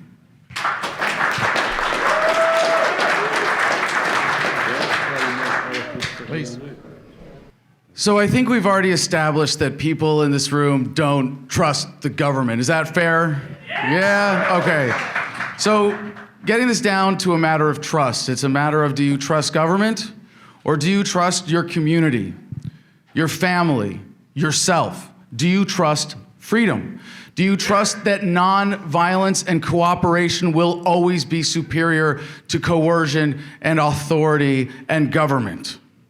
To represent the Libertarian Party, we need a candidate who we can trust to present a consistent, serious, respectable message. Trust to articulate libertarian principles consistently. Trust not to abandon the party.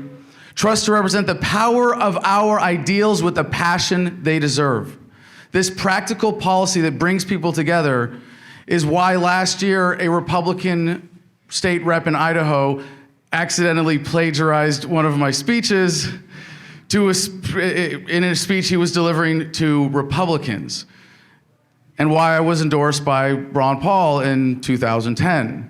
This is why Democratic Congresswoman of 6 terms from Atlanta, Cynthia McKinney, and the Green Party nominee for president in 2008, has already endorsed this platform. So as Americans, let's stop arguing issue by issue and instead take issue with people setting policy from a far-off capital. Localization is the cure for polarization. Let's give the American people what they want and take out the duopoly.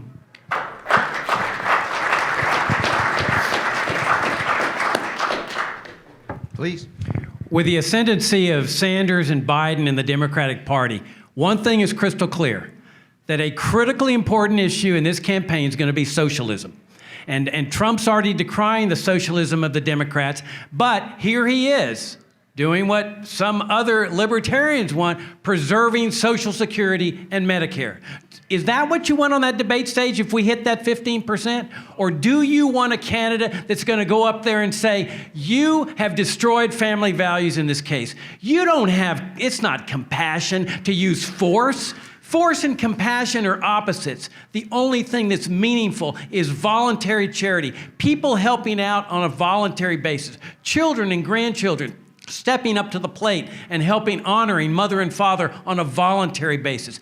That's the message we have to communicate if we're going to get a giant shift in this presidential race and in our lifetime toward liberty. We all know that force, the initiation of force, violates the most fundamental principles of libertarianism, the most fundamental principle. The money that is being paid in these programs doesn't come out of some fund that some people have put into. It comes from the younger people of this country. And we have to communicate that we believe in the younger people of this country. We don't believe you need to be forced. We don't believe that you have to have your money taken from you and given to others through force. We believe in you, but you need to start believing in yourselves, in others, in church groups. You got to start believing in liberty.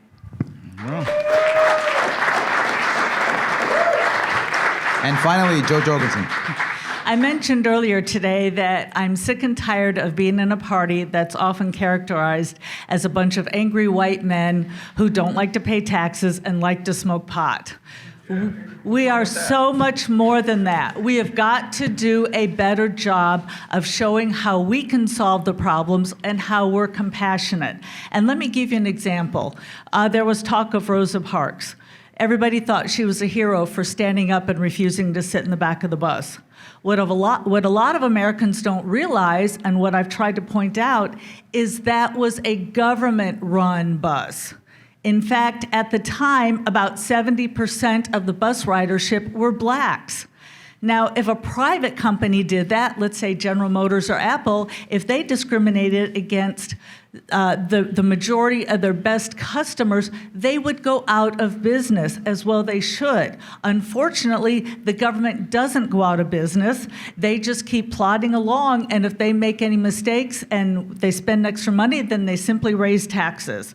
So I'd like each of you to think of maybe a coworker, a family member, a friend who you've been trying to talk into becoming a libertarian, and look on stage and decide who you think can best present a reasonable case for libertarianism. I would appreciate your straw poll vote, and my website is joj2020.com. Thank you. I want to say thank you very much to James Babb. Thank you very much to James Bovard.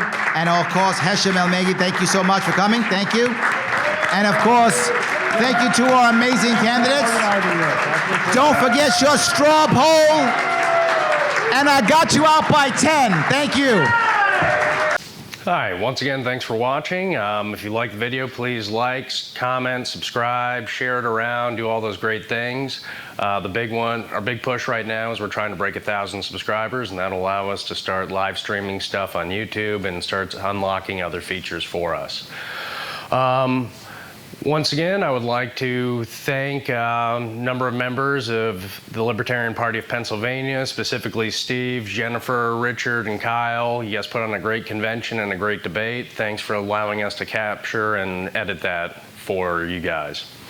Once again, thank you very much to our moderator and panel of experts, Larry, Heshem, Jim, and James. You guys did an outstanding job and